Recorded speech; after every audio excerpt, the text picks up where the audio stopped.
ഇങ്ങോട്ട് കാണിച്ചേ. ഓക്കെ, അങ്ങനെ നിൽക്കട്ടെ. ഓക്കെ, നമുക്ക് എല്ലാവർക്കും ഒന്ന് സ്തുതിച്ച് സ്വതന്ത്രമായി ഒന്ന് സ്തുതിച്ച് പ്രാർത്ഥിക്കാം. Hallelujah, hallelujah.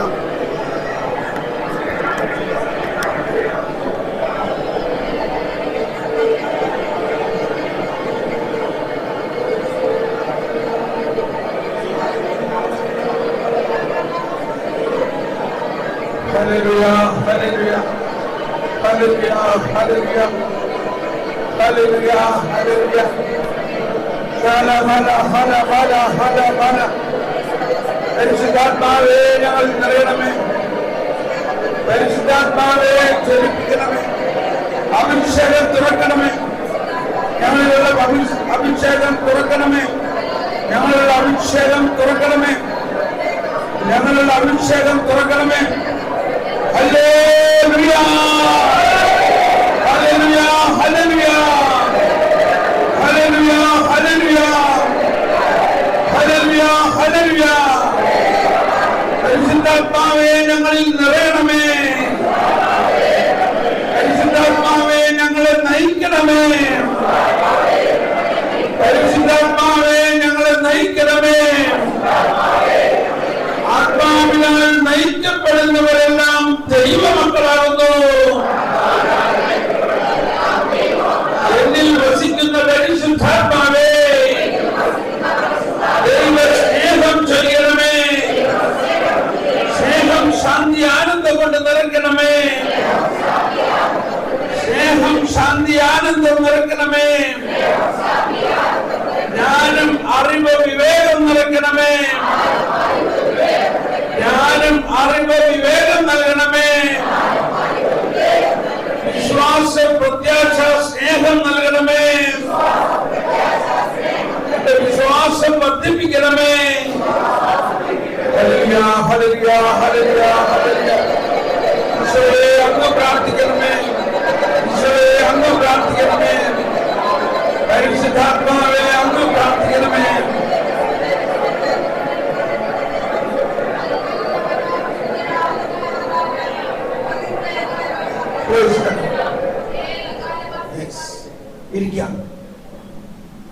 നമ്മൾ ഈ പ്രവചനങ്ങളിലും വരദാനങ്ങളിലും വളരുന്നതോടൊപ്പം പ്രബോധനങ്ങളിലും വളരണം. പ്രബോധനം ഈശോ പറഞ്ഞു,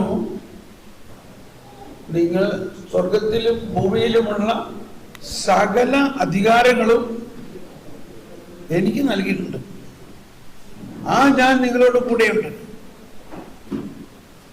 നിങ്ങളെല്ലാവരെയും സ്നാനപ്പെടുത്തണം, ഞാൻ നിങ്ങളോട് പറഞ്ഞിട്ടുള്ള കാര്യങ്ങൾ അനുസരിക്കാൻ അവരെ പഠിപ്പിക്കണം.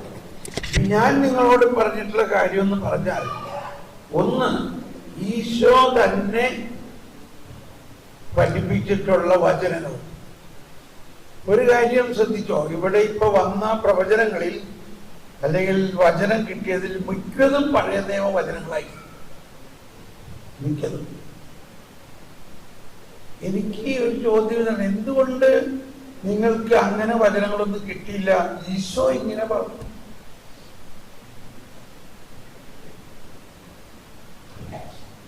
എത്ര വചനം അങ്ങനെ കിട്ടി? നമ്മള് ഹബക്കൂക്കിലും ജെറമ്യായിലും അതൊക്കെ പറഞ്ഞു, പക്ഷെ ഈശോയുടെ വചനം നമ്മുടെ ഹൃദയത്തിൽ ഉണ്ടാകണം. അപ്പൊ അത് കുറച്ചുകൂടി ഒന്ന് നിങ്ങളൊന്ന് ഭേദഗതിക്കാനുണ്ട്. അതിന് സുവിശേഷത്തിന് പ്രാമുഖ്യം കൊടുക്കണം. സുവിശേഷം ഇത് എനിക്കറിയില്ല, ഈ കേരളത്തിന്റെ ഒരവസ്ഥ ഇതാണ്. നമുക്ക് വാട്സപ്പിൽ ഒരുപാട് പേര് ഇങ്ങനെ വചനങ്ങൾ അയക്കാറുണ്ടല്ലോ. മിക്കവാറും കിട്ടുന്നതെല്ലാം പഴയ നിയമവചനങ്ങളാണ്. ഓടാമ്പല് മാറ്റണ കാര്യവും കുന്ന് നിരപ്പാക്കണ കാര്യവും ഇങ്ങനെയൊക്കെ കുറെ വചനങ്ങൾ സ്റ്റാൻഡേർഡാണ്, ഇതെല്ലാവർക്കും കിട്ടുന്നതാണ്. എന്നാൽ ഈശോ ഇങ്ങനെ പറഞ്ഞു. ഇന്ന് നമ്മളെ കേട്ടില്ലേ ഈശോ പറഞ്ഞത്? ഈശോ പറഞ്ഞ വചനം പ്രസംഗത്തിൽ കേട്ടില്ലേ? സ്നാപക യോഹന്നാൻ സ്ത്രീകളിൽ നിന്ന് ജനിച്ചവരിൽ ഏറ്റവും വലിയവനാണ് സ്നാപയോഹന്നാൻ. എന്നാൽ ഞാൻ നിങ്ങളോട് പറയുന്നു, സ്വർഗരാജ്യത്തിലെ ഈ ചെറിയവൻ അവനേക്കാൾ വലിയ. അപ്പൊ ഈശോ പറഞ്ഞ വചനത്തെ കുറച്ചുകൂടി നമ്മൾ പഠിക്കണം. ഈശോ പറഞ്ഞ വചനങ്ങളിൽ അധികവും പ്രവചനങ്ങൾ തന്നെയാണ്. നീ ഭൂമിയുടെ ഉപ്പാകുന്നു. എന്തൊരു വലിയ പ്രവചനമാണ്. നീ ലോകത്തിന്റെ പ്രകാശമാകുന്നു. പ്രകാശം പറയും കീഴിൽ വെക്കാനുള്ളതല്ല. ഇത് നമ്മളോട് പ്രവചനമായിട്ട് പറഞ്ഞാൽ നമുക്ക് ഒളിച്ചിരിക്കാൻ പറ്റുമോ? പറയും. അപ്പോ അതാണ് ഒരു സ്റ്റൈൽ എന്ന് പറയാൻ കാരണം. അതോടൊപ്പം നമ്മൾ അടിസ്ഥാനപരമായി ബൈബിള് മാത്രം, ചിലർ ഞാൻ ബൈബിള് മാത്രം വായിക്കൊള്ളുമെങ്കിൽ ഒരു ടിപ്പിക്കൽ പ്രൊട്ടസ്റ്റന്റുകാരനാണ്. പ്രൊട്ടസ്റ്റന്റുകാരന്റെ ബൈബിള് മാത്രം, സോളാ സ്ക്രിപ്ചൂറ എന്ന് പറയും, ബൈബിള് മാത്രം. അവരാണ് പ്രൊട്ടസ്റ്റന്റുകാർ. കത്തോലിക്കരാണെങ്കിൽ നമ്മുടെ വിശ്വാസ പ്രമാണത്തിൽ നമ്മൾ ഏറ്റുപറയുന്ന ഒരു കാര്യമുണ്ട്. ഞാൻ കത്തോലിക്ക സഭയിൽ വിശ്വസിക്കുന്നു.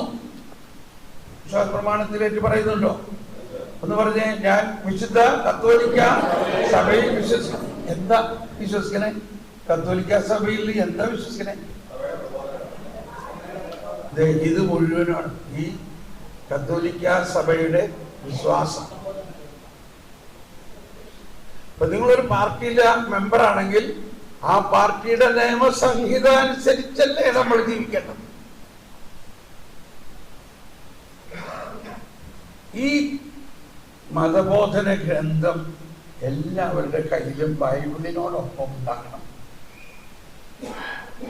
നമ്മള് ഒരുപാട് പ്രസംഗകർ പ്രസംഗിക്കണ കേൾക്കുന്നുണ്ടെങ്കിലും നിങ്ങളൊന്ന് പറഞ്ഞേ, എത്ര പേര് ഈ മതബോധന ഗ്രന്ഥവും മാർപ്പാപ്പയുടെ ലേഖനങ്ങളെയും കോട്ട് ചെയ്ത് പ്രസംഗിക്കുന്നവരുണ്ട്?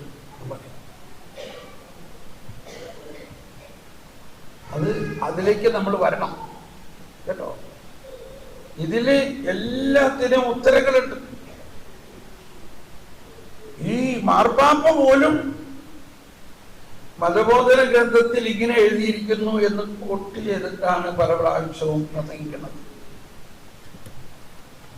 അപ്പൊ അത് ഒരു സൂചന നിങ്ങൾ വളരാനായിട്ട്. അതുകൊണ്ട് ആരുടെയെങ്കിലും കയ്യിൽ ഈ പുസ്തകം ഇല്ലെങ്കിൽ അത് വലിയൊരു കുറവാണ്. 2 കിലോ കോഴിയിറച്ചി മേടിച്ചില്ല എന്ന് വിചാരിച്ചാൽ മതി. അത്തരം കാശുകൊണ്ട് ഒരു മതബോധന ഗ്രന്ഥം കിട്ടും. എത്ര? 320 രൂപ.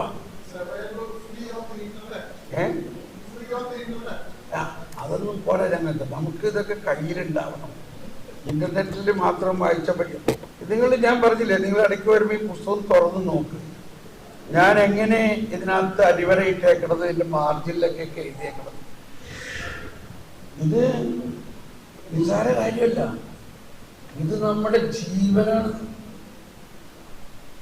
അതെവിടെ എഴുതിയേക്കണേ ആ വചനം?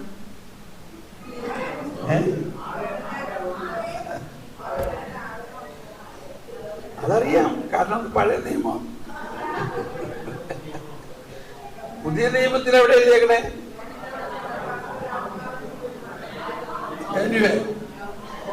പുതിയ നിയമത്തിൽ കുറച്ചുകൂടി കൂട്ടി എഴുതി. എന്താണ് ഇത്? ആത്മാവും. അതാണ് വ്യത്യാസം. പഴയ നിയമത്തിലും കർത്താവ് തന്നെ പറഞ്ഞത്, പക്ഷെ അന്ന് ആത്മാവിനെ കൊടുത്തിട്ടുണ്ടായില്ല. വചനത്തിൽ ആത്മാവുണ്ടായിരുന്നു അന്നും, പക്ഷെ അവർക്കത് ആ വിവരം കൊടുത്തിട്ടില്ല.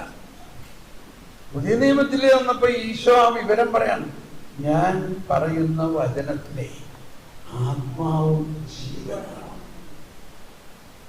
അതുകൊണ്ട് ഇപ്പൊ ഒരു ആകർഷണം കിട്ടിയോ? ഇനി മുതൽ പുതിയ നിയമം വായിച്ചിട്ടേ പറയും. ഓക്കെ. അപ്പോ ഇത് വളരെ ആവശ്യമാണ്. ഞാൻ ആത്മാർത്ഥമായിട്ട് പറയണം. ഇപ്പോ ഞാൻ ഈ ഗ്രൂപ്പിൽ പലരിൽ നിന്നും മനസ്സിലായത്, നിങ്ങളിൽ ശരിക്കും, ഞാൻ കുറ്റം പറയല്ല, നിങ്ങളിൽ നിന്നല്ല നമ്മളിൽ നിന്ന് പറയാം, നമ്മളിൽ ഒരുപാട് അന്ധവിശ്വാസമുണ്ട്. അപ്പൊ അതിന്റെ പ്രവചനവും കിട്ടി ഇല്ലേ? ഒരാൾക്ക് പ്രവചനം കിട്ടിയില്ലേ? അത് എല്ലാവർക്കും വേണ്ടിയിട്ടാണ്. നിങ്ങളുടെ അന്ധവിശ്വാസങ്ങളെ അകറ്റണം. അന്ധവിശ്വാസങ്ങളെ അകറ്റണത് എങ്ങനെയാ?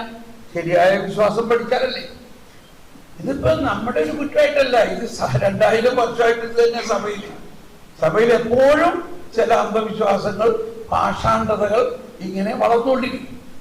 പാഷാണ്ഡതകൾ വളരുമ്പോ അതനുസരിച്ച് സഭയിലെ ആധികാരിക പ്രബോധനങ്ങളും അതിനെ വെട്ടുന്ന രീതിയിൽ വളർന്നുകൊണ്ടിരിക്കും. ഇപ്പോ ലിയോ മാർപ്പാപ്പ മാതാവിന്റെ സഹരക്ഷകയല്ല എന്ന് പ്രബോധനം വന്നില്ലേ? അപ്പോ ഒരുപാട് പേര് സഹരക്ഷകയാണ് എന്നുള്ളത് ആ രീതിയിൽ ചിന്തിക്കുന്നുണ്ടായിരുന്നു. അപ്പൊ അതിനെ കറക്റ്റ് ചെയ്യണ പ്രബോധനം മാർപ്പാപ്പ സമയത്ത് പരിശുദ്ധാത്മാവ് സഭയിലെ അധികാരികളിലൂടെ ഇറക്കും. അതിനെ നമ്മൾ സ്വീകരിക്കണം. അപ്പൊ ഈ അന്ധവിശ്വാസങ്ങൾ നമ്മളിൽ കിടക്കണത് എങ്ങനെ അകറ്റാം? അകറ്റണതിന് പ്രധാന വഴി നമ്മൾ സഭയുടെ പ്രബോധനം പഠിക്കണം. അപ്പൊ അതിൽ പ്രധാന ഒന്ന് മതബോധന ഗ്രന്ഥം.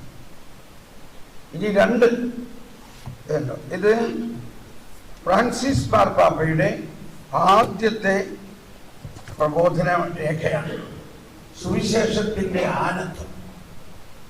ലിയോ 44 മാർപ്പാപ്പ അധികാരം ഏറ്റ സമയത്ത് ആദ്യം തന്നെ പറഞ്ഞു, എന്റെ പദ്ധതി ഫ്രാൻസിസ് മാർപ്പാപ്പയുടെ എവാഞ്ചലി ഗൗദ്യം മുന്നോട്ട് കൊണ്ടുപോകാന്നുള്ളതാണ്. എവാഞ്ചലി ഗൗദ്യം എന്ന് പറഞ്ഞാൽ സുവിശേഷത്തിന്റെ ആനന്ദം ഞാൻ മുന്നോട്ട് കൊണ്ടുപോകും. അപ്പൊ ഇതിന്റെ പശ്ചാത്തലം ഒന്ന് മനസ്സിലാക്കണം. ഫ്രാൻസിസ് മാർപ്പാപ്പ സ്ഥാനമേറ്റിട്ട് ഉടനെ തന്നെ മാർപ്പാപ്പയ്ക്ക് കിട്ടിയ പരിശുദ്ധാത്മ പ്രചോദനം സഭയുടെ സുവിശേഷവൽക്കരണത്തിന് ഒരു പുതിയ ശൈലി ഉണ്ടാകണം.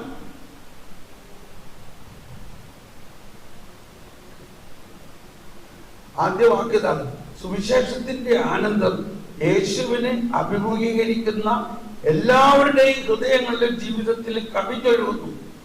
അവിടുത്തെ രക്ഷയുടെ വാഗ്ദാനം സ്വീകരിക്കുന്ന എല്ലാവരും പാപത്തിൽ നിന്നും ദുഃഖത്തിൽ നിന്നും ആന്തരിക ശൂന്യതയിൽ നിന്നും ഏകാന്തതയിൽ നിന്നും വിമോചിക്കപ്പെടുന്നു. യേശുവിനോടൊപ്പം ആനന്ദം നിരന്തരം നവജന്മം പ്രാപിക്കുന്നു. ഈ ഉദ്ബോധനത്തിൽ വരും വർഷങ്ങളിലെ സഭയുടെ പ്രയാണത്തിന് പുതിയ പന്ഥാവുകൾ ചൂണ്ടിക്കാണിക്കുന്നതോടൊപ്പം അതിപ്പോഴും ഈ പന്ഥാവിലാണ് സഭ. വരും വർഷങ്ങളിൽ സഭയുടെ പ്രയാണത്തിന് പുതിയ പന്ഥാവുകൾ ചൂണ്ടിക്കാണിക്കുന്നതിനോടൊപ്പം ഈ ആനന്ദത്താൽ മുദ്രിതമായ സുവിശേഷവൽക്കരണത്തിന്റെ ഒരു നൂതന അധ്യായം സമാരംഭിക്കുന്നതിന് ക്രിസ്തീയ വിശ്വാസികളെ പ്രോത്സാഹിപ്പിക്കുവാൻ ഞാൻ ആഗ്രഹിക്കുന്നു. ഇത് വായിക്കുമ്പോൾ നമുക്കൊരു ആനന്ദമാണ്. ഇനി ഇതിന്റെ ആദ്യത്തെ പേജാണെങ്കിൽ ഇതിന്റെ അവസാനത്തെ page Mariyam, Mary is the star of evangelization എന്നാണ്. മനസ്സിലായോ? Mary is the star of evangelization, നവസുവിശേഷവൽക്കരണത്തിന്റെ താരകം. ആര്? പരിശുദ്ധ അമ്മ. സുവിശേഷവൽക്കരണത്തിന്റെ ഒരു പുതിയ ഘട്ടത്തിലേക്കുള്ള, അതിൽ ഞാൻ വളരെ മനോഹരമായ ഒരു ഭാഗം ഞാൻ വായിക്കാം. 288, ഇതിലെ 288 ഖണ്ഡിക, എവാഞ്ചലി ഗൗദ്യം, സുവിശേഷത്തിന്റെ ആനന്ദത്തിലെ 288 ഖണ്ഡിക. സഭയുടെ സുവിശേഷവൽക്കരണ പ്രവർത്തനത്തിന് ഒരു മരിയൻ ശൈലിയുണ്ട്. ഒരു മരിയൻ ശൈലി ഉണ്ട്. മറിയത്തെ നോക്കുമ്പോഴൊക്കെ ഇതാണ് ആ ശൈലി. ശ്രദ്ധിക്കണേ, സ്നേഹത്തിന്റെയും വാത്സല്യത്തിന്റെയും പരിവർത്തനാത്മകമായ സ്വഭാവത്തിൽ നാം വീണ്ടും വിശ്വസിച്ച് തുടങ്ങുന്നു. അതായത് ഒരാളിൽ ഒരു പരിവർത്തനം നടക്കുന്നത് സ്നേഹത്തിന്റെയും വാത്സല്യത്തിന്റെയും സാന്നിധ്യത്തിലൂടെയാണ്. അതാണ് ഒരു മരിയൻ ശൈലി എന്നിവിടെ പറയുന്നത്. ഞാനിത് കണ്ടേക്കുന്നത് ഏറ്റവും മനോഹരമായി ഫ്രാൻസിസ് മാർപ്പാപ്പയിൽ തന്നെയാണ്. ഒരു വാത്സല്യത്തിന്റെ ശൈലി, ഒരു കടുംപിടുത്തമില്ല, ഒരു സ്ട്രിക്ട്നെസ്സും ഇല്ല, ഒരു ഫ്ലെക്സിബിൾ. ഇത് ഞാൻ നേരിട്ട് അനുഭവപ്പെട്ടതാണ്.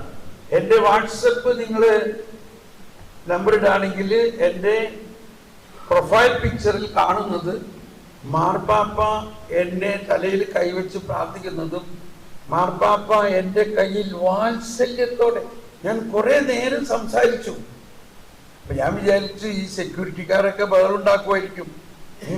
നമ്മളിപ്പോ എങ്ങനെയാ ഒരു ബിഷപ്പിനെ സംസാരിക്കാൻ നിൽക്കുമ്പോഴേക്കും വേറെ ആരെങ്കിലും സമയമായി ബിഷപ്പിന് വേറെ കാര്യമുണ്ട്, വേഗം മാറും പറഞ്ഞ് നമ്മള് ബിഷപ്പിനെ സംസാരിക്കണമെന്നുണ്ടെങ്കിൽ ബാക്കി ആൾക്കാർ നമ്മളെ തന്നു. ഇതങ്ങനെ ഒന്നുമില്ല. മാർപ്പാപ്പ ഞാനുമായിട്ടൊക്കെ സംസാരിക്കുമ്പോൾ ഒരു സ്നേഹവും വാത്സല്യവും കൊണ്ട് എൻ്റെ മുഖത്തെൻ്റെ കണ്ണിൽ നോക്കി എനിക്ക് ഇപ്പം ഈ ലോകത്തിൽ വേറെ ആരുമില്ല, നീ മാത്രമേ ഉള്ളൂ എന്നുള്ള ഒരവസ്ഥയായിരുന്നു. എന്തോ ഒരാനന്ദം. ഞാൻ പറഞ്ഞ കാര്യങ്ങളെല്ലാം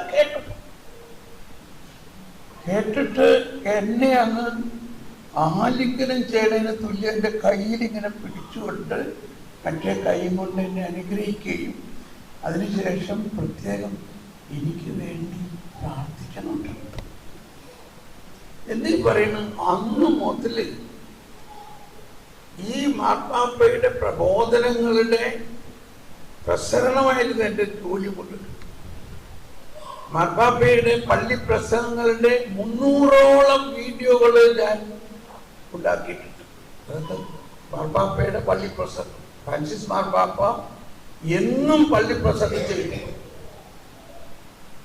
അത് എവിടെയും കിട്ടാനില്ല. അപ്പൊ അത് വറ്റിക്കാൻ സൈറ്റിലും അത് മലയാളത്തിൽ തർജ്ജമ ചെയ്തത് ജോസ് മാണിപ്പറമ്പിലച്ഛൻ്റെ സമാഹാരമുണ്ട്. അത് ഏത് പബ്ലിക്കേഷൻ? ബിബ്ലിയ പബ്ലിക്കേഷൻ, ആളൂർ, ഇരിഞ്ഞാലക്കുട. അവിടെ കിട്ടും. അത് വാങ്ങി വായിക്കുന്നത് നല്ലതാണ്. വളരെ തമാശ വിട്ടു മാർപ്പാപ്പയിടയ്ക്ക് പറയും. ഒരു തമാശ ഇതാണ്, നമ്മളെല്ലാം ഒരു മിസ്റ്റർ ആവലാതിയും മിസ്സിസ് വേവലാതിയുമായിട്ട് നടക്കുകയാണ്. അത് മാണിപ്പുറമ്പലച്ചൻ അത് ശരിക്കും തർജ്ജമ ചെയ്തത്. അത് എന്താണ് അതിന്റെ ഒറിജിനൽ ഭാഷ നടന്നൂടാ. ശരിയല്ലേ? ഞാൻ എല്ലാ ദിവസവും പള്ളി പോണ ക്രിസ്ത്യാനി ആയാലും എന്ത് പറയാനാ, ആകെ പ്രശ്നങ്ങളാണ് വീട്ടിൽ. മോളുടെ കാര്യം തിരക്കല്ല, മോന്റെ കാര്യം തിരക്കല്ല. ഭർത്താവാണെങ്കിൽ ഇങ്ങനെ ഒരു മിസ്സിസ് വേവലാതി. ഭർത്താവിനോട് ചോദിച്ചാ ആകെ പ്രശ്നമാണ് സാറേ, ഒന്നും ശരിയാവണില്ല. ഇതാണ് ഒരു ക്രിസ്ത്യാനിയുടെ മറുപടി. അപ്പൊ ഇതൊക്കെ വളരെ രസകരമായിട്ട് മാർപ്പാപ്പ ഒരു പ്രസംഗത്തിൽ പറഞ്ഞിരിക്കുകയാണ്. ഒരമ്മച്ചി കുർബാന കഴിഞ്ഞ് ഒരു അച്ഛൻ്റെ അടുക്ക് വന്ന്, അച്ഛൻ ഒന്ന് പ്രാർത്ഥിച്ചു, ഇപ്പൊ തന്നെയല്ലേ കുർബാന സ്വീകരിച്ചത്, കുർബാനയിൽ ബ്ലെസ്സിങ് കിട്ടിയില്ലേ എന്ന് പറഞ്ഞ് അച്ഛൻ പ്രാർത്ഥിക്കാണ്ട് പോയി. മാർപ്പാപ്പയുടെ പ്രസംഗമാണ്. ഈ അമ്മച്ചി ആകെ മറ്റേ പ്രയാസമായി, അച്ഛനൊന്നും ബ്ലെസ് ചെയ്തില്ലല്ലോ. കാര്യം അച്ഛൻ തിയോളജിയാണ് പറഞ്ഞത്. ഇപ്പൊ തന്നെ കർത്താവ് ചോദിച്ചാതല്ല നിന്റെ അകത്ത് വന്നിട്ട് ഇപ്പൊ നീ എന്നോട് എന്തിനാ ബ്ലെസ്സിങ് ചോദിക്കണേ. അത് കഴിഞ്ഞ് കുറച്ചകത്ത് തിരിഞ്ഞപ്പോ വേറെ അച്ഛൻ പറഞ്ഞ കണ്ടപ്പോ ഈ അമ്മച്ചി ഓടിച്ചെന്ന് ആ അച്ഛൻ ഒന്ന് തൊട്ടു, സമാധാനായി. അത് പറയാമെന്ന് ജനത്തിന് വേണ്ടത് ഒരു സ്പർശനമാണ്. വാത്സല്യത്തോടു കൂടിയുള്ള ഒരു സ്പർശം. നമ്മുടെ വലിയ തിയോളജി ഒന്നും അവർക്ക് വേണ്ട. ശരിയല്ലേ? ഇത് നമ്മുടെ മനസ്സ് കണ്ട് പറയണ മാതിരിയാണ്.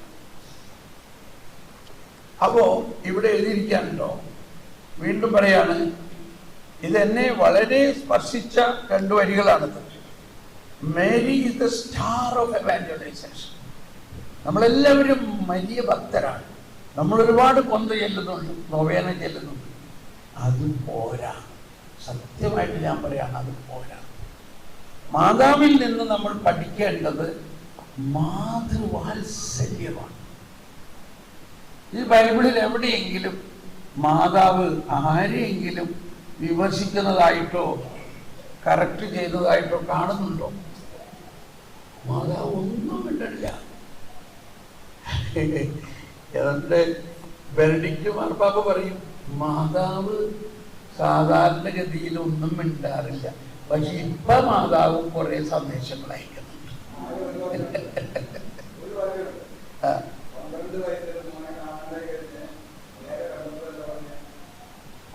അതൊരു കാര്യം, അത് വാത്സല്യം കൊണ്ട് തന്നെയല്ലേ. എടാ മോനെ, അതിനൊക്കെ വേറെ അർത്ഥമാണ്. അത് ചുമ്മാ ഒരു കംപ്ലൈന്റ് അല്ല. അത് ആ 3 ദിവസം ദൈവ പദ്ധതിയിലെ വലിയൊരു സംഭവമാണ്. അതും ഒരു പ്രവചനമാണിരുന്നു. അതായത് മാതാവ് ഒരു കാലത്ത് നിന്നെ കാണാതെ 3 ദിവസം ഇരിക്കേണ്ടി വരും. അത് ഏതവസ്ഥയാ? പീഡാനുഭവം, മരണത്തിന്റെ അവസ്ഥ. അതിന്റെ ഒരു മുൻകൂർ സൂചന കൊടുത്തതാണ്. 3 ദിവസം മോനെ കാണാതിരുന്നപ്പോഴുള്ള ഒരു പ്രയാസം ഇപ്പൊ ഇങ്ങനെയാണെങ്കിൽ അന്ന് എന്തായിരിക്കും എന്നുള്ളത്. അപ്പൊ ഇങ്ങനെയൊക്കെ പ്രവചനത്തിന് ഇങ്ങനെ ഒരു ഭാഷയുണ്ട്. അതും ഒരു പ്രവചനമായിരിക്കും. ഓക്കെ. അപ്പൊ ഇവിടെ ഫ്രാൻസിസ് മാർപ്പാപ്പയുടെ വളരെ മനോഹരമായ ഒരു കാര്യം ഇതാണ്, ഒരു മരിയൻ ശൈലി. എന്താണ് മരിയൻ ശൈലി? സ്നേഹത്തിൻ്റെയും വാത്സല്യത്തിൻ്റെയും പരിവർത്തനാത്മകമായ സ്വഭാവത്തിൽ നാം വീണ്ടും വിശ്വസിച്ച് തുടങ്ങുന്നു. അടുത്തതാണ് വിനയവും മനസ്സലിവും. ബലഹീനതയുടെ അല്ല, തങ്ങൾ പ്രധാനപ്പെട്ടവരാണെന്ന് വരുത്താൻ മറ്റുള്ളവരോട് മോശമായി പെരുമാറേണ്ട ആവശ്യമില്ലാത്ത ശക്തരുടെ പുണ്യമാണെന്ന് മറിയത്തിൽ നാം കണ്ടെത്തുന്നു. ഇതത്ര എളുപ്പം മനസ്സിലാവില്ല. അതായത് നമ്മുടെ ഒരു വിചാരം, ഈ ആൾക്കാരോടൊക്കെ കുറച്ച് കർക്കശമായിട്ട് പറഞ്ഞാലേ അവർ പഠിക്കുള്ളൂ എന്നാണ് നമ്മുടെ വിചാരം. അതാണ് നമ്മൾ ശക്തരാണെന്നുള്ളതിന്റെ ഒരു അവതരണ ശൈലിയാണ്. നിന്നോട് എത്ര പ്രാവശ്യം പറഞ്ഞിട്ട് ചെയ്യരുത്, ഇനി ഇങ്ങനെ ചെയ്യാനുണ്ടല്ലോ, ക്ലാസ്സിന് പുറത്താക്കും. മനസ്സിലായിട്ടുണ്ടോ? നമ്മൾ വലിയ ആളായില്ലേ? അങ്ങനെയല്ല. ഈ വലിയ ആള് അല്ലെങ്കിൽ നമ്മുടെ ശക്തി പ്രകടിപ്പിക്കേണ്ടത് അങ്ങനെയുള്ള ശൈലിയിലൂടെ അല്ല, മറിച്ച് സ്നേഹത്തിലും മനസ്സലിവോടും വിനയത്തോടും വാത്സല്യത്തോടുമുള്ള സമീപനം ആണ് ശക്തിയുടെ അടയാളം. ഇത് നമുക്ക് മനസ്സിലാവോ?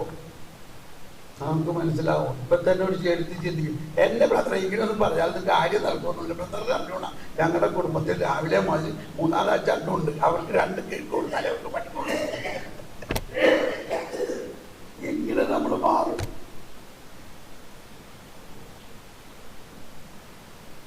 ഇത് ഫ്രാൻസിസ് മാർപ്പാപ്പയുടെ ജീവിതത്തിൽ നമ്മൾ കാണുന്നുണ്ട്. ജീവിതത്തിൽ കണ്ടോ ഇല്ലയോ?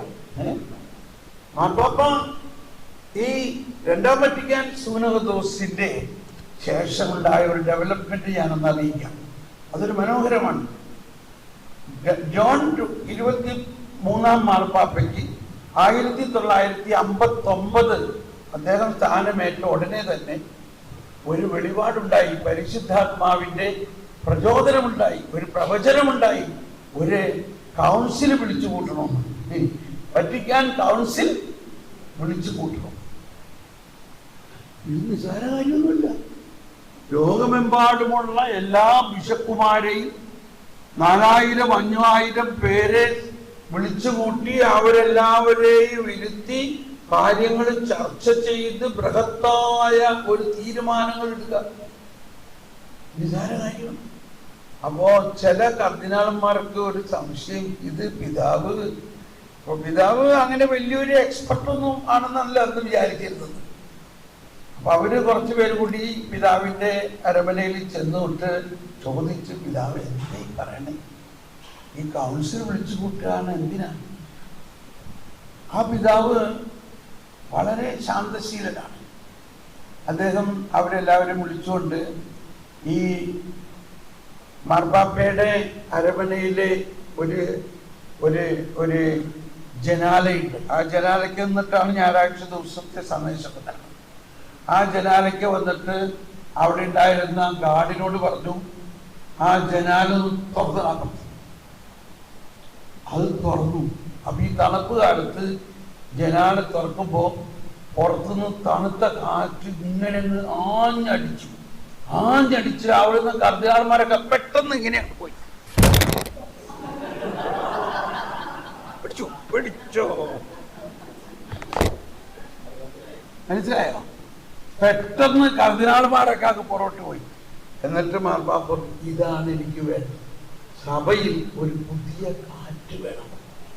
സഭയുടെ ജനാലകളും വാതിലുകളും എല്ലാം തുറന്നിടണം. എല്ലാവർക്കും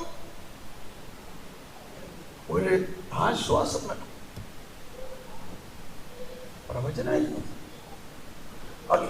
അങ്ങനെ കൗൺസിൽ തുടങ്ങി. അധികം താമസിയാതെ അദ്ദേഹം സ്വർഗവാസമായി. അതിനുശേഷം അപ്പൊ അത് ജോൺ 23. അതിനുശേഷം പോൾ 6 മാർപ്പാപ്പ വന്നു. കൗൺസിൽ കഴിഞ്ഞു. വളരെ ബൃഹത്തായ ഏതാണ്ട് 3 വർഷം. ഈ ജൂബിലി എന്നൊക്കെ പറഞ്ഞാൽ അതിന്റെ കൂടി ജൂബിലിയാണ്. ആ ജൂബിലി ബൃഹത്തായ ഈ 3 വർഷം പല ഗഡുകളിലായിട്ട് 3000-4000 പണ്ഡിതന്മാരും കർദിനാൾമാരും വൈദികരും ശ്രേഷ്ഠന്മാരും ബിഷപ്പുമാരും ഒരുമിച്ച് പരിശുദ്ധാത്മാവിന്റെ ആദ്യത്തെ കൗൺസിലിന്റെ ആദ്യത്തെ ദിവസം തന്നെയുള്ള പ്രാർത്ഥന. മാർപ്പാപ്പ 5000 സഭാ തലവന്മാരോടൊപ്പം കരങ്ങൾ ഉയർത്തിക്കൊണ്ട് പ്രാർത്ഥിച്ചു, കർത്താവേ, ഞങ്ങൾക്കൊരു പുതിയ പെന്തക്കോസ്താ തരണമേ എന്ന്. ഈ പ്രാർത്ഥന കേൾക്കാതിരിക്കുമോ? ഇന്നും അതിന്റെ തരംഗമാണ് നടന്നുകൊണ്ടിരിക്കുന്നത്. ഒരു പുതിയ പെന്തക്കോസ്താ. അങ്ങനെ പോൾ 6 മാർപ്പാപ്പ കൗൺസിൽ കഴിഞ്ഞപ്പോ പോൾ 6 മാർപ്പാപ്പയുടെ നേതൃത്വത്തിൽ ഇങ്ങനൊരു ആശയം വന്നു. ഈ കൗൺസിലങ്ങ് അവസാനിപ്പിച്ച പോരാ, നമുക്ക് ഓരോ 4 വർഷവും വീണ്ടും ഈ പിതാക്കന്മാർ ഒരുമിച്ച് ചേർന്ന് പല കാര്യങ്ങളെ കുറിച്ച് ചർച്ച ചെയ്ത് തീരുമാനിക്കണം. അതിനാണ് സിനഡ്, ബിഷപ്പ് സിനഡ് എന്ന് പറയുന്നത്. അങ്ങനെ തീരുമാനിച്ചു. അങ്ങനെ ആദ്യത്തെ ബിഷപ്പ് സിനഡ് സുവിശേഷവൽക്കരണത്തെ കുറിച്ചുള്ള സിനഡായിരുന്നു. ആ സുവിശേഷവൽക്കരണത്തെ കുറിച്ചുള്ള സിനഡ് കഴിഞ്ഞിട്ട് ഉണ്ടായ പ്രബോധന രേഖയാണ് എവാഞ്ചലി നുൻഷ്യാന്റി, സുവിശേഷ പ്രഘോഷണം. ഇതിങ്ങനെയൊന്നല്ല, ഇത് സാധാരണ ചെറിയൊരു പുസ്തകമാണ്. അപ്പോൾ അത് ഞാൻ മലയാളത്തിൽ ആർക്ക് വേണമെങ്കിലും ഞാനത് സ്കാൻ ചെയ്ത്, ഇതൊന്നും ഇപ്പം കിട്ടില്ല, വെച്ചിട്ടുണ്ട്. ആർക്ക് വേണമെങ്കിലും മലയാളത്തിൽ ഇത് അയച്ചു തരാം. ഇത് നമ്മുടെ കണ്ണൻ അത് കൊണ്ടുപോയി ഷോപ്പ് ഫോട്ടോ എടുക്കുന്നിടത്ത് കൊണ്ടുപോയി കൊടുത്ത് മനോഹരമായ ഒരു പുസ്തകമാക്കി. അതിനകത്ത് ഇങ്ങനെയാണ് അതിന്റെ ചിത്രം. അതില് ഇത് കണ്ടു, കണ്ണൻ അതിനകത്ത് ഓരോ വരികളും അടിവരയിട്ട് പഠിച്ചു. ആര്? കണ്ണൻ എബ്രഹാം. ഈ പ്രമാണ രേഖയുടെ ഗോൾഡൻ ജൂബിലിയാണ് അടുത്ത വർഷം. മനസ്സിലാവുന്നുണ്ടോ? അപ്പൊ അതില് സഭയിലെ ഒരുപാട് പ്രോഗ്രാമുകളൊക്കെ ഇപ്പൊ നടക്കുന്നുണ്ട്. എവാഞ്ചലി നുൻഷ്യാന്റിയുടെ ഗോൾഡൻ ജൂബിലി. ഇതിനകത്ത് ചില കാര്യം ഞാനിപ്പോ പറയാം. അങ്ങനെ ഇത് കഴിഞ്ഞപ്പോ അടുത്ത കൗൺസിൽ ചേർന്നത്, അടുത്ത ബിഷപ്പ് സിനഡ് ചേർന്നത് കാറ്റക്കിസം. ഈ രണ്ടാം വത്തിക്കാൻ സൂനഹദോസിൽ ലഭിച്ച പുതിയ പ്രബോധനം എങ്ങനെ കുഞ്ഞുങ്ങളിലേക്കും സഭയിലെ ഓരോ വിശ്വാസികളിലേക്കും എത്തിക്കണം, അതിനെക്കുറിച്ച് ചർച്ച ചെയ്യാനുള്ള ബിഷപ്പ് സിനഡായിരുന്നു അടുത്തത്. ആ സിനഡിന് ശേഷം ഉണ്ടായ പ്രബോധന രേഖയാണ് കാറ്റക്കിസി തെഗന്തേ, മതബോധനം ഇന്ന്. ആ ശീർഷകത്തിൽ മലയാളത്തിൽ അത് അന്ന് പബ്ലിഷ് ചെയ്തായിരുന്നു. അതിൻ്റെയും മലയാളം എൻ്റെ അടുത്ത് നിങ്ങൾക്ക് അയച്ചുതരാം. മതബോധനം ഇന്ന്. അതിൽ പറഞ്ഞിരിക്കുന്ന ആവേശം കൊള്ളിക്കുന്ന ഒരുപാട് കാര്യങ്ങളുണ്ട്. അതിൽ പറഞ്ഞിരിക്കുന്ന പ്രധാന കാര്യം മതബോധനത്തിന് ഒരുപാട് വ്യത്യാസമുണ്ടാകണം. ഈ കൗൺസിൽ അനുസരിച്ച് മതബോധനം ആരംഭിക്കേണ്ടത് ക്രിസ്തുവിൽ നിന്നാണ്. ക്രിസ്റ്റോസെൻട്രിസിറ്റി എന്ന് പറയും. അപ്പൊ അതിനു മുൻപും ഉള്ള മതബോധനമെല്ലാം പഴയ നിയമത്തില് സൃഷ്ടിയിൽ നിന്നാണ് ആരംഭിച്ചിരുന്നത്. എന്നാൽ കൗൺസിൽ കണ്ടെത്തി എല്ലാ സൃഷ്ടിയുടെയും ഉത്ഭവം എന്താ? ആദിയിൽ വചനം ഉണ്ടായി. വചനം. അപ്പോ ആ വചനത്തിൽ നിന്ന്, ക്രിസ്തുവിൽ നിന്ന് ആരംഭിക്കണം. ഇതൊക്കെ ഉണ്ടെങ്കിലും ഇപ്പോഴും നമ്മുടെ കാറ്റക്കിസത്തിൽ വലിയ മാറ്റമൊന്നും ഈ കാര്യത്തിൽ ഇപ്പോഴും ഉണ്ടായിട്ടില്ല. ഇതേ പശ്ചാത്തലത്തിൽ എന്നെ ഒരു കാര്യം ഏൽപ്പിച്ചിരിക്കുകയാണ്. ഞാൻ 30 വർഷമായിട്ട് ഈ കാറ്റക്കിസി തെഗന്തയും കത്തോലിക്ക സഭയുടെ മതബോധനവും പഠിച്ചിരിക്കുന്നത് കൊണ്ടായിരിക്കാം എന്നോട് കർത്താവ് പറയാണ്, നീ ഒരു ഓൺലൈൻ കാറ്റക്കിസം സ്കൂൾ തുടങ്ങണം. ഓൺലൈനായിട്ട്. അപ്പൊ ആർക്ക് വേണമെങ്കിലും ലോകത്തിന്റെ ഏത് ഭാഗത്തു നിന്നും അതിൽ കയറി പഠിപ്പിക്കാം. അത് ഈ പ്രബോധനത്തിന്റെ അടിസ്ഥാനത്തിലായിരിക്കണം. അങ്ങനെ ഞാൻ അതിന്റെ പണിപ്പുരയിലാണ്.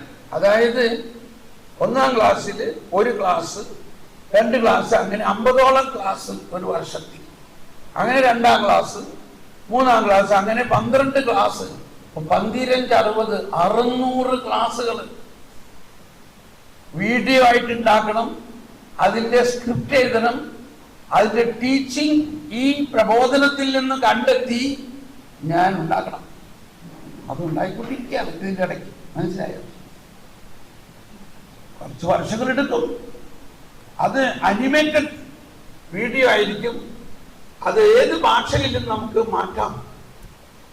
അങ്ങനെയുള്ള ഒരു ടെക്നോളജിയാണ് അതിന് ഉപയോഗിക്കാൻ പോകുന്നത്.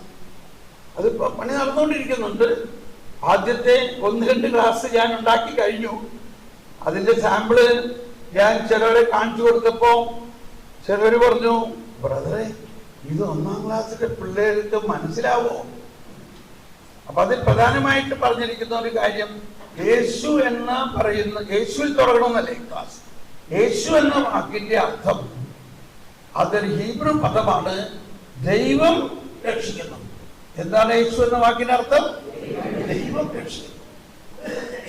അപ്പൊ ഞാൻ അതിന്റെ താഴെ ഒന്നുകൂടി ചേർത്ത് പോകും. മറ്റൊരു ഹീബ്രു പദമുണ്ട്, ആദം. അതിന്റെ അർത്ഥം എന്താ? ആദം എന്ന ഹീബ്രു വാക്കിന്റെ അർത്ഥം എന്താ? എന്താ അർത്ഥം? നിങ്ങൾക്ക് അറിഞ്ഞൂടെ? നിങ്ങൾക്ക് അറിഞ്ഞൂടുന്നോ? അപ്പൊ ഉൽപ്പത്തി ഗ്രന്ഥത്തിന്റെ അടിക്കുറിപ്പ് നിങ്ങൾ വായിച്ചിട്ടില്ല. ഉൽപ്പത്തി ഗ്രന്ഥത്തിന്റെ ആദ്യത്തിൽ തന്നെ ആദം എന്ന് പറയുന്നതിന്റെ അടുത്ത് അടിക്കുറിപ്പിൽ എഴുതിയിട്ടുണ്ട്, ആദമ എന്ന ഹീബ്രു പദത്തിന്റെ അർത്ഥം മണ്ണിൽ നിന്നുണ്ടായവൻ. മനസ്സിലായ? കേട്ടോ? നിങ്ങൾ എവിടെയാ? നിങ്ങൾ എന്തീ പഠിച്ചേക്കണേ? ഞാൻ ഇങ്ങനെയൊക്കെ പറയുന്നത് നിങ്ങളൊന്ന് ചൊടിപ്പിക്കാൻ വേണ്ടിയാണ് കേട്ടോ, അറിയാലോ. അപ്പം എന്നോടൊരു ഗ്രൂപ്പ് പറയണം, ബ്രദറെ ഇത് 1ാം ക്ലാസ്സിലെ കുട്ടികൾക്ക് കഠിനമാണ്. ഏത്? യേശു എന്ന വാക്കിന്റെ അർത്ഥം ദൈവം രക്ഷിക്കുന്നു എന്നാണെന്നും ആദമ എന്ന വാക്കിന്റെ അർത്ഥം മണ്ണിൽ നിന്നാണെന്നും. അപ്പൊ ഞാൻ ഈശോയോട് ചോദിച്ചേ, ഈശോ ഇപ്പൊ എന്താ ചെയ്യാ? നീ പറഞ്ഞതനുസരിച്ചാണ് ഞാൻ ഇതൊക്കെ ഉണ്ടാക്കിയത്. ആളുകൾ പറയുന്നത് ഇത് കൊച്ചുങ്ങൾക്ക് മനസ്സിലാവില്ല. ശ്രദ്ധിക്കണം കേട്ടോ.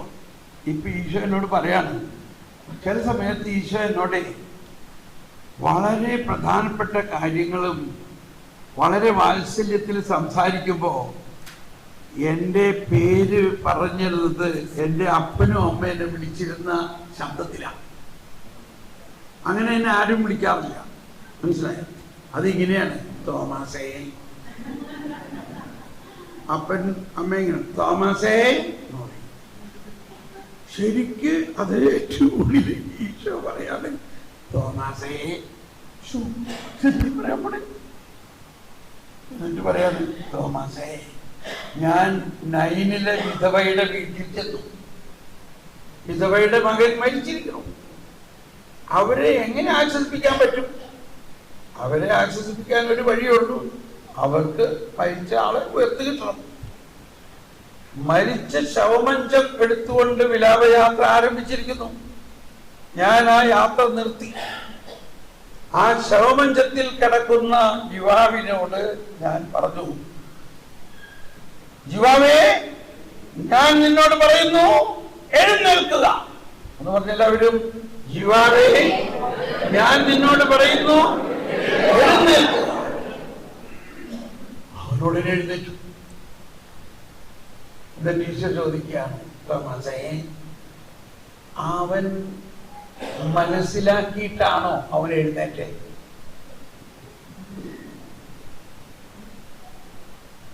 യുവാവേ, ഞാൻ നിന്നോട് പറയുന്നു, എഴുന്നേൽക്കുക.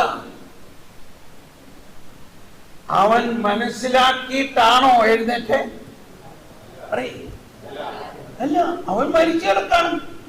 അവന്റെ മനസ്സോ ഒന്നും ഫംഗ്ഷനല്ല, അവൻ മരിച്ചിരിക്കണം. പിന്നെ അവൻ എന്തുകൊണ്ട് എഴുന്നേറ്റു? എന്തുകൊണ്ട് എഴുന്നേറ്റു? ഈശോയുടെ വചനം, എന്റെ വചനം ജീവനും ആത്മാവുമാകുന്നു. എന്റെ വചനം മരിച്ചവരെ പോലും ഉയർപ്പിക്കുന്ന വചനമാകുന്നു. ഞാൻ ആലോചിക്കണേ, നമ്മുടെ ഈ പഠന പദ്ധതിയുടെ ദോഷത്വം എത്രത്തോളം ഉണ്ട്. നമ്മളെല്ലാവരും പഠിപ്പിക്കുന്നത് എന്താ? മനസ്സിലാവണതാണ് പഠിപ്പിക്കുന്നത്. 1-ാം ക്ലാസ്സിലുള്ള കുട്ടി 2-ാം ക്ലാസ്സിൽ ചെല്ലുമ്പോ അവനെന്ത് പഠിക്കണം? 1-ാം ക്ലാസ്സിൽ പഠിച്ചത് തന്നെ പഠിക്കണം. 2-ാം ക്ലാസ്സിൽ പഠിക്കാനുള്ളത് പുതിയ കാര്യമല്ലേ അവൻ പഠിക്കേണ്ടത്. അത് അവൻ മനസ്സിലാവില്ലായിരിക്കാം. പക്ഷെ അവൻ പഠിപ്പിക്കേണ്ടത് അവന് മനസ്സിലാവാത്ത കാര്യം മനസ്സിലാക്കിക്കുക എന്നതല്ലേ പഠനം. ലാസർ ചത്തു ചീച്ച് 4-ാം ദിവസമായി. ലാസറെ പുറത്തു വരിക. ലാസർ മനസ്സിലാക്കിയിട്ടാണ് പുറത്തു വന്നത്. ഞാനന്ന് അത്ഭുതപ്പെട്ട് കർത്താവ് നമ്മളെ പഠിപ്പിക്കണ രീതി. അതുകൊണ്ട് കർത്താവ് പറഞ്ഞു, ആര് വേദപാഠം പഠിപ്പിക്കുന്നതായാലും ഞാൻ തന്നെയാണ് അവരിലൂടെ പഠിപ്പിക്കുന്നത്. ഇത് ഈ സുനോദോസ് കഴിഞ്ഞിട്ടുള്ള ഡോക്യുമെന്റ് എഴുതിയിട്ടുണ്ട്. കാറ്റഗസി സെഡന്ത എന്നുള്ള ഡോക്യുമെന്റിൽ പറയുന്നുണ്ട്, ആരെല്ലാമാണ് പഠിപ്പിക്കുന്നതെങ്കിലും ഈശോ പറഞ്ഞ വചനം ഇതാണ്, I am the only teacher. നിങ്ങൾക്ക് ഒരു ഗുരുവേ ഉള്ളൂ എന്ന് പറഞ്ഞാൽ നിങ്ങൾക്ക് ഒരു അധ്യാപകനേ ഉള്ളൂ. ആരെല്ലാം പഠിപ്പിച്ചാലും അവരിലൂടെ പഠിപ്പിക്കുന്നത് ആരാ? ഈശോ മിശിഹാ തന്നെയാണ്. അപ്പൊ ഇത് വെച്ചുകൊണ്ട് ഒരു എന്ത് ചെയ്യാൻ പറ്റും? ഇപ്പോ കാറ്റഗിസം ഡിപ്പാർട്ട്മെന്റിന്റെ അവസ്ഥ എന്താന്ന് വെച്ചാൽ, ഇപ്പൊ ഒരു വൈദികൻ അവിടെ വന്നു, അദ്ദേഹം 3 വർഷം അവിടെ ഉണ്ടാവും. അത് കഴിഞ്ഞ് അദ്ദേഹം മാറും. ഈ 3 വർഷം കൊണ്ട് ഈ കാറ്റഗിസം ത്രതന്തയോ ഈ കാറ്റഗിസം ഓഫ് കാത്തലിക് ചർച്ചോ ആർക്കും പഠിക്കാൻ പറ്റില്ല. പഠിച്ചാൽ തന്നെയും അതിലെന്ത് മാറ്റമാണ് ഉണ്ടാക്കേണ്ടതെന്ന് അവർക്ക് ഒരെത്തുമണി കിട്ടില്ല. അങ്ങനെ 60 വർഷമായിട്ടും നമ്മുടെ കാറ്റഗിസം പ്രബോധനത്തിലെ 2-ാം വത്തിക്കാൻ കൗൺസിലിലെ പ്രധാനപ്പെട്ട മാറ്റങ്ങൾ ഒന്നും ഇന്നേ വരെ ഇൻട്രൊഡ്യൂസ് ചെയ്തിട്ടില്ല. ഉച്ചയ്ക്ക് ആര് മണി കെട്ടും? മനസ്സിലാവണ്ട സഭയുടെ അവസ്ഥ. നമ്മളിപ്പോഴും കർത്താവ് ആദ്യത്തെ അവരെ സൃഷ്ടിച്ചു, പിന്നെ അതൊക്കെ സൃഷ്ടിക്കുകയാണ്. അതല്ല പ്രബോധനം പറയണത്, ക്രിസ്തുവിൽ തുടങ്ങുക എന്നുള്ളത്. അപ്പൊ ഈ മതബോധനം ഇന്ന് എന്ന പ്രമാണരേഖ ഒന്ന് വായിച്ചാൽ നല്ലതാണ്. അറ്റ്ലീസ്റ്റ് നമ്മളെങ്കിലും മനസ്സിലാക്കിയിരിക്കണം, നല്ലതാണ്. ഓക്കെ. അത് കഴിഞ്ഞ് ഈ കൗൺസിൽ, ഈ രണ്ടാമത്തെ കൗൺസിൽ, അതായത് സിനഡ് കഴിഞ്ഞു.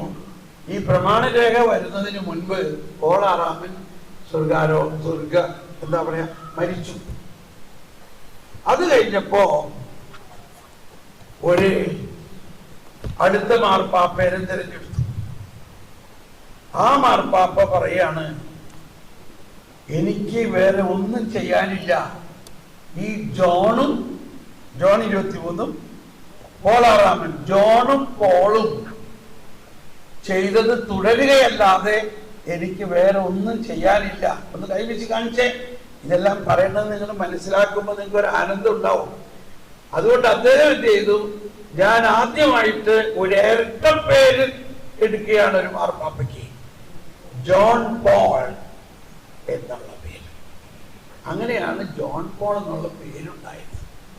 മനസ്സിലായോ? പക്ഷെ അദ്ദേഹം 33 ദിവസവും ഇരുന്നുള്ളൂ. അത് കഴിഞ്ഞ് അദ്ദേഹം മരിച്ചു. ജോൺ പോൾ ഒന്നാമൻ മാർപ്പാപ്പ മരിച്ചു. അത് കഴിഞ്ഞിട്ടാണ് ഈ അത്യത്ഭുതകരമായ പോളണ്ടിൽ നിന്നുള്ള ഈ വീരപുത്രൻ കർദിനാൾ കാരോൾ വൈറ്റീവ സ്ഥാനമേറ്റു. അദ്ദേഹത്തിന്റെ ആദ്യത്തെ പ്രമാണരേഖ എൻസിക്ലിക്കളിന്റെ പ്രിയാമ്പിളിൽ തന്നെ എഴുതിയിരിക്കുന്നതാണ്, എനിക്ക് ഈ ജോണും പോളും ചെയ്തതല്ലാതെ എന്റെ മുൻഗാമി പറഞ്ഞതുപോലെ തന്നെ എനിക്ക് വേറെ ഒന്നും ചെയ്യാനില്ല. അതുകൊണ്ട് ഞാനും ജോൺ പോൾ രണ്ടാമൻ എന്ന പേര് സ്വീകരിക്കുന്നു. മനസ്സിലായോ? ജോൺ പോൾ എന്നുള്ള ഇരട്ട പേര് എങ്ങനെ ഉണ്ടായി? അത്രയ്ക്ക് ഫിനോമിനൽ ആയിരുന്നു രണ്ടാം വത്തിക്കാൻ സൂനഹദോസിലെ ജോൺ 23 മാർപ്പാപ്പയുടെയും പോൾ 6 മാർപ്പാപ്പയുടെയും ദൈവിക പ്രവർത്തനം. അത് നേരിട്ട് കണ്ട ആൾക്കാരാണ് ഈ മാർപ്പാപ്പമാര്. അതുകൊണ്ട് അവർക്ക് മറക്കാൻ പറ്റില്ല. അത്രയ്ക്ക് വിസ്മയനീയമായ രീതിയിൽ ദൈവിക പരിശുദ്ധാത്മാവിന്റെ ഇടപെടൽ അവർ നേരിട്ട് കണ്ടു. എനിക്ക് എങ്ങനെ ഞാൻ ഈ പറഞ്ഞേ? ഓക്കെ. അങ്ങനെ ആ ജോൺ പോൾ രണ്ടാമൻ മാർപ്പാപ്പയുടെ ആദ്യത്തെ എൻസിക്ലിക്കലിന്റെ പേരായിരുന്നു റിഡംഡർ ഹോമിനിസ്, മനുഷ്യവംശത്തിന്റെ രക്ഷകൻ. പിന്നെ അടുത്തത് ദൈവം കരുണയാകുന്നു. കണ്ടോ? ഈ കരുണ അന്നു മുതലേ ഒഴുകണതാണ്. കരുണയെക്കുറിച്ചുള്ള ഒരു വലിയ എൻസിക്ലിക്കൽ തന്നെ ഉണ്ടായി. ബെനഡിക്ട് പിതാവിന്റെ ആദ്യത്തെ എൻസിക്ലിക്കലായിരുന്നു ദൈവം സ്നേഹമാകുന്നു. അപ്പൊ ഈ ദൈവം കരുണയാകുന്നു, ദൈവം സ്നേഹമാകുന്നു എന്ന ഈ രണ്ട് എൻസിക്ലിക്കലുകളും ഒരു പ്രബോധന തലത്തിൽ നിന്നും പ്രായോഗിക തലത്തിലേക്ക് കൊണ്ടുവന്നതാണ് ഫ്രാൻസിസ് മാർപ്പാപ്പ. കരുണയുടെ വർഷം. മാർപ്പാപ്പ ഈ പ്രബോധനം ജനഹൃദയത്തിൽ എത്തിക്കാൻ എന്ത് ചെയ്തു? അദ്ദേഹം കരുണ കാണിക്കുന്നവനായി പല ഭേദഗതികൾ ഉണ്ടാക്കി. സാധാരണഗതിയിൽ പ്രസവ വ്യാഴാഴ്ച വലിയ മഹാന്മാരെ എല്ലാം ഇരുത്തി കാല് കഴുകണ സ്ഥാനത്ത് മാർപ്പാപ്പ ആ രീതി മാറ്റി കരുണ, ദൈവം കരുണയാണ്, അത് പ്രകടമാക്കാൻ വേണ്ടി ജയിലിലെ കുറ്റവാളികൾ, പാപികൾ, അക്രൈസ്തവര്, പെണ്ണുങ്ങള്, ഇവരുടെ എല്ലാം കാല് കഴുകി മുത്തണ. കണ്ടോ? അപ്പൊ ഇതാണ് പാസ്റ്ററൽ. അപ്പൊ ഈ കരുണ അദ്ദേഹം തുടങ്ങിയതൊന്നുമല്ല. ഇത് ഈ രണ്ടാം വത്തിക്കാൻ സൂനഹദോസിന്റെ തരംഗം തന്നെയാണ്. ഓക്കെ, ഇതിൽ ഞാൻ പറഞ്ഞത് പലരും പല കിംവദന്തികളും ഇറക്കുന്നുണ്ട്. രണ്ടാം വത്തിക്കാൻ സൂനഹദോസ് ആകെ സഭയെ നശിപ്പിച്ചു എന്നൊക്കെ.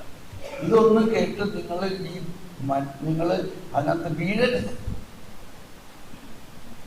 നമ്മുടെ മലയാളി ചേട്ടൻ, ഞാൻ ഈ വത്തിക്കാൻ സൂനഹദോസിന്റെ കാര്യങ്ങൾ ഇറക്കുമ്പോൾ ഒരു മലയാളി ചേട്ടൻ ഉടനെ തെറി പറഞ്ഞ് എഴുതുന്നുണ്ട് അതിനകത്ത്. രണ്ടാം വത്തിക്കാൻ സൂനഹദോസ് ഒരു പാഷാണ്ഡതയാണ്, ഫ്രീ മാസ് എന്നത്. എനിക്കറിയില്ല എന്ത് പറയാനാണ്. എവിടെ നിന്നാണ് മനുഷ്യന്റെ ബുദ്ധി? ഒരു മലയാളി കരിസ്മാറ്റിക് ലീഡർ. ഞാനൊന്നും റിപ്ലൈ ചെയ്യാറില്ല. ഞാൻ പറഞ്ഞ എന്റെ കർത്താവെ അവരോട് ക്ഷമിക്കണേ. നമ്മുടെ അജ്ഞതയുടെ ഒരു കാര്യമാണ് ഞാൻ ഈ പറയുന്നത്. സഭയുടെ 2000 വർഷത്തെ കാലഘട്ടത്തിലെ ഏറ്റവും വലിയ പരിശുദ്ധാത്മാവിന്റെ പ്രവർത്തനമായിരുന്നു രണ്ടാം വത്തിക്കാൻ കൗൺസിലും അതിനെ തുടർന്നുള്ള ഓരോ ബിഷപ്പ് സിനഡുകളും. ഓക്കെ, അപ്പൊ ഇനി ഞാൻ പറയാൻ പോകുന്നത്, നമ്മള് ഈ മതബോധന ഗ്രന്ഥത്തോടൊപ്പം അപ്പൊ എങ്ങനെ മതബോധന ഗ്രന്ഥം ഉണ്ടായെന്ന് കൂടി പറയട്ടെ. ഈ സിനഡ് വത്തിക്കാൻ കൗൺസിൽ കഴിഞ്ഞ് 20 വർഷം കഴിഞ്ഞപ്പോൾ ഒരു സ്പെഷ്യൽ സിനഡ് വിളിച്ചുകൂട്ടി. ഈ 20 വർഷ കാലയളവിൽ കൗൺസിലിന്റെ തീരുമാനങ്ങളിലൂടെ സഭയിൽ എന്തെല്ലാം നേട്ടങ്ങളാണ് ഉണ്ടായത്, എന്ത് ഭേദഗതികളാണ് ഇനി നമ്മൾ ചെയ്യേണ്ടതെന്ന് തീരുമാനിക്കാൻ ജോൺ പോൾ രണ്ടാമൻ മാർപ്പാപ്പ ഒരു സ്പെഷ്യൽ സിനഡ് വിളിച്ചുകൂട്ടി 1985. ഈ സിനഡിൽ ആ പിതാക്കന്മാരെല്ലാവരും ഐക്യകണ്ഠേന പറഞ്ഞൊരു കാര്യം, നമുക്ക് സഭയുടെ ഒരു ഔദ്യോഗിക പ്രബോധന ഉണ്ടാകണം. സഭയുടെ വിശ്വാസികൾ അവശ്യം വിശ്വസിക്കേണ്ടത് എന്തെല്ലാമാണോ അത് പല പുസ്തകങ്ങളിലായിട്ട് ഇപ്പൊ കിടക്കുകയാണ്. ആരംഭകാലത്തുള്ള കാറ്റഗിസത്തിനാണ് ഡിഡാക്കെ എന്ന് പറയുന്നത്, സഭയുടെ ആരംഭം. പിന്നീട് സഭാ പിതാക്കന്മാരുടെ പ്രബോധനങ്ങൾ ഉണ്ടായി. പിന്നെ പല കൗൺസിലുകൾ ഉണ്ടായി. കൗൺസിലുകൾ ഇപ്പൊ നമ്മൾ ഈ കഴിഞ്ഞ കുറച്ചു ദിവസം മുമ്പ് മാർപ്പാപ്പ തുർക്കിയിൽ പോയത് എന്തിനാ? ആദ്യത്തെ കൗൺസിൽ നിക്കിയ സൂനഹദോസ് കൗൺസിൽ, അത് നമ്മൾ പറഞ്ഞല്ലോ ഇവിടെ അല്ലേ, അതിന്റെ ജൂബിലി ആഘോഷിക്കാനാണ്. അപ്പോ ആ കൗൺസിലിൽ പറഞ്ഞേക്കുന്ന കാര്യങ്ങൾ മുതല് അതിനുശേഷം ഉണ്ടായ എല്ലാ കൗൺസിലിലെയും പ്രബോധനങ്ങൾ ഉണ്ട്, കാറ്റഗിസിലുണ്ട്. എന്നാൽ അതോടൊപ്പം ഈ രണ്ടാം വത്തിക്കാൻ കൗൺസിലിനെയും അതിനെ തുടർന്നും അതോടൊപ്പം ഉണ്ടായ എല്ലാ പ്രബോധനങ്ങളും ഉൾപ്പെടുത്തി ഒരു സമാഹാരം, ഒരു കമ്പന്യം ഉണ്ടാക്കണം എന്ന് പിതാക്കന്മാരെല്ലാവരും ഐക്യകണ്ഠേന പറഞ്ഞപ്പോ മാർപ്പാപ്പ അത് ഏറ്റെടുത്തുകൊണ്ട് ഉടനെ തന്നെ 12 ശ്രേഷ്ഠ കർദിനാളന്മാർ, നമ്മുടെ പ്രിയപ്പെട്ട കർദിനാൾ ജോസഫ് റാറ്റ്സിംഗറിനെ പ്രീഫെക്റ്റ് ആക്കി, പ്രസിഡന്റ് ആക്കി ഒരു സംഘത്തെ നിയമിച്ചു. അർജന്റായിട്ട് അവർ ദിനരാത്രം പ്രവർത്തിച്ചു, ഇതിനെ സമാഹരിച്ചു, അതിനെ വെരിഫൈ ചെയ്തു, അതിനെ വീണ്ടും റിവൈസ് ചെയ്തു. അങ്ങനെ 1992 ഈ സമാഹാരം ഇറങ്ങിയത്. അതോടൊപ്പം നമ്മൾ പഠിക്കേണ്ട സമയമല്ലേ, പഠിക്കേണ്ട മറ്റ് 2 പ്രമാണ രേഖയാണ്. ഒന്ന് എവാഞ്ചലിയം നുൻഷ്യാന്റി. ഇത് സത്യമായിട്ട് നിങ്ങൾ വായിക്കണം. ഇത് വായിച്ചിട്ടില്ലെങ്കിൽ വലിയ നഷ്ടമാണ്. സുവിശേഷ പ്രഘോഷണം എന്നാണ് ഇതിന്റെ പേര്. ഇതിന്റെ ജൂബിലി ആഘോഷമാണ് അടുത്ത വർഷം. 50 വർഷമായി ആധുനിക ലോകത്തിലെ സുവിശേഷ പ്രഘോഷണം. അപ്പോൾ ഇത് മലയാളത്തില് പുസ്തകം എവിടെയും കിട്ടാനില്ല. എൻ്റെ വാട്സപ്പിൽ നിങ്ങൾക്ക് സന്ദേശം അയക്കുകയാണെങ്കിൽ ഇതിന്റെ മലയാളം ഒരു PDF കോപ്പി ആയിട്ട് ഞാൻ അയച്ചു തരാം. അതൊരു പ്രിന്റിംഗ് ഷോപ്പിൽ കൊടുത്ത് പ്രിന്റ് ചെയ്ത് ഇതേമാതിരി പുസ്തകമാക്കി നിങ്ങൾ ഇരുന്ന് പഠിക്കണം. അപ്പൊ ഇതിലെ മനോഹരമായ ചില ശൈലികളുണ്ട്. ഒന്ന് പറയാണ് ജോൺ പോൾ ആറാമൻ മാർപ്പാപ്പ പറയാണ്, ഏറ്റവും വലിയ സുവിശേഷം യേശു ക്രിസ്തു തന്നെയാണ്. Christ himself is the good news. Okay, അപ്പോ ഇതൊരെണ്ണം നിങ്ങൾ വായിക്കണം. ഇനി മറ്റൊന്ന് ജോൺ പോൾ രണ്ടാമൻ മാർപ്പാപ്പയുടെ മറ്റൊരു പ്രമാണ എൻസിക്ലിക്കലാണ് റിഡംഡോറിസ് മിസ്സിയോ, രക്ഷകന്റെ മിഷൻ. ഇതെല്ലാം എൻ്റെ ജീവിതത്തെ വളരെ സ്വാധീനിച്ചതും സുവിശേഷ പ്രഘോഷണത്തിന് പ്രാക്ടിക്കൽ ഗൈഡാണ്. Practical guide. ഇതിന്റെ ആദ്യത്തെ ചാപ്റ്റർ യേശു ക്രിസ്തു ലോകരക്ഷകൻ, രണ്ടാമത്തെ ചാപ്റ്റർ കിങ്ഡം ഓഫ് ഗോഡ്, ദൈവരാജ്യം, മൂന്നാമത്തെ ചാപ്റ്റർ അതിവിശേഷമാണ് പരിശുദ്ധാത്മാവ് മിഷന്റെ മുഖ്യ കാര്യസ്ഥൻ, മുഖ്യ പ്രവർത്തകൻ. എന്നെ വളരെ സ്വാധീനിച്ച ഒരു ചാപ്റ്ററാണ്. അല്ലല്ലോ അതിൽ പറയാണ്, കൂടുതൽ പറയണ്ട, ഈ കാര്യങ്ങളൊക്കെയാണ് ഞാൻ നിങ്ങളെ അവതരിപ്പിച്ചത്. ഓരോ വിശ്വാസിയിലും ഈ പരിശുദ്ധാത്മാവ് വ്യത്യസ്തമായ രീതിയിൽ വലിയ കാര്യങ്ങൾ ചെയ്യുന്നുണ്ട്. അപ്പോ ഈ പ്രമാണരേഖയും നിങ്ങൾ സ്വന്തമാക്കണം. ചെറിയ പുസ്തകം ഇത്, എന്നിട്ട് ഇതെല്ലാം പഠിക്കണം. മാത്രമല്ല, നിങ്ങളൊരു പ്രസംഗത്തിന് തയ്യാറാകുമ്പോൾ ഇത്രയും ഈ 3 പാപ്പൽ ടീച്ചിങ് എന്താണ്? ഫ്രാൻസിസ് മാർപ്പാപ്പയുടെ സുവിശേഷത്തിന്റെ ആനന്ദം, ജോൺ പോൾ രണ്ടാമൻ മാർപ്പാപ്പയുടെ റിഡംഡോറിസ് മിസ്സിയോ, രക്ഷകന്റെ മിഷൻ, പോളാറാമൻ മാർപ്പാപ്പയുടെ സുവിശേഷം. ഈ 3 പുസ്തകം ഈ ഫ്രാൻസിസ് മാർപ്പാപ്പ തന്നെ മരിക്കുന്നതിന് കുറച്ച് ദിവസം മുമ്പ് തന്നെ ഒരു ഡോക്യുമെന്റ് പറഞ്ഞു. ഈ റിഡംഡോറിസ് അല്ല, എവാഞ്ചലി നുൻഷാൻഡിയാണ് സഭയുടെ ഇന്നും ശക്തമായ പ്രബോധനം, സുവിശേഷ പ്രവർത്തനത്തെ കുറിച്ച്. ഞാനത് വീണ്ടും വീണ്ടും വായിക്കാറുണ്ട്. ഞാൻ നിങ്ങളോട് പറയുന്നു, റീഡ് ആൻഡ് റീറീഡ് ദാറ്റ്. അപ്പോ ഞാനിതൊക്കെ നിങ്ങളോട് പറയുകയാണ്. ഇനി 4 വത്തിക്കാൻ കൗൺസിലിന്റെ 4 പ്രമാണ രേഖകൾ നമ്മൾ പറഞ്ഞല്ലോ. എന്തൊക്കെയാണ്?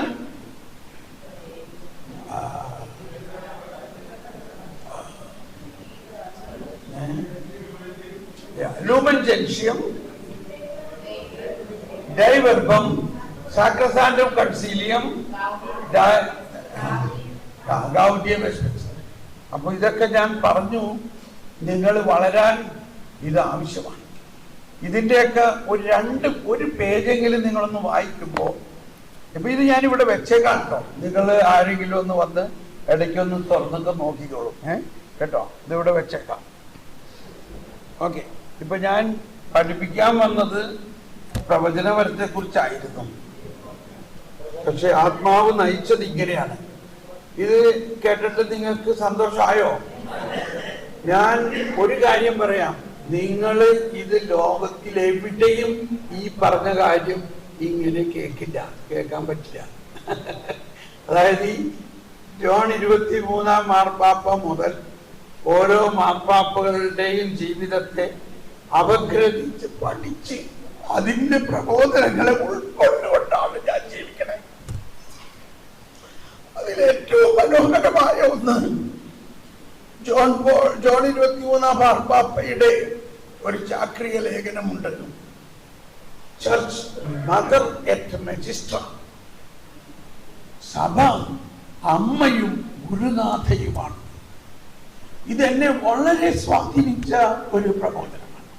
പക്ഷെ അത് റേരുന്നവാരുവിനെ കുറിച്ചാണ് അതിൽ പ്രസക്തമായിട്ട് പറയുന്നതെങ്കിലും അതിന്റെ ആദ്യത്തെ ഒരു പാരഗ്രാഫ് മതി.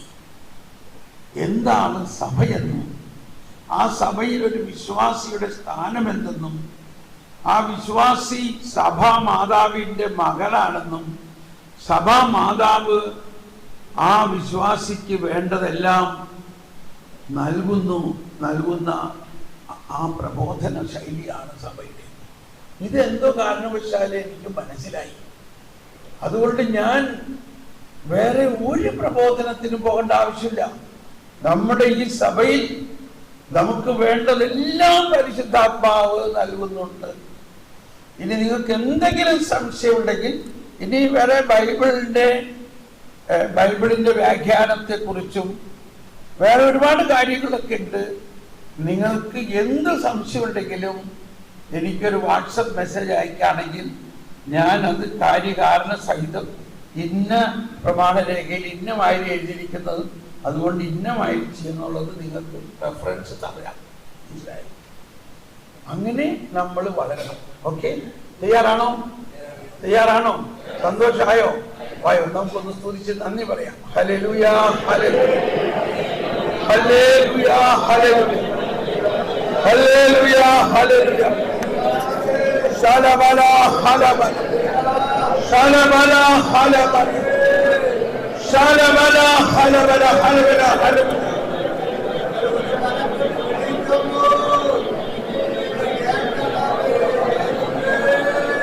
Praise the Lord.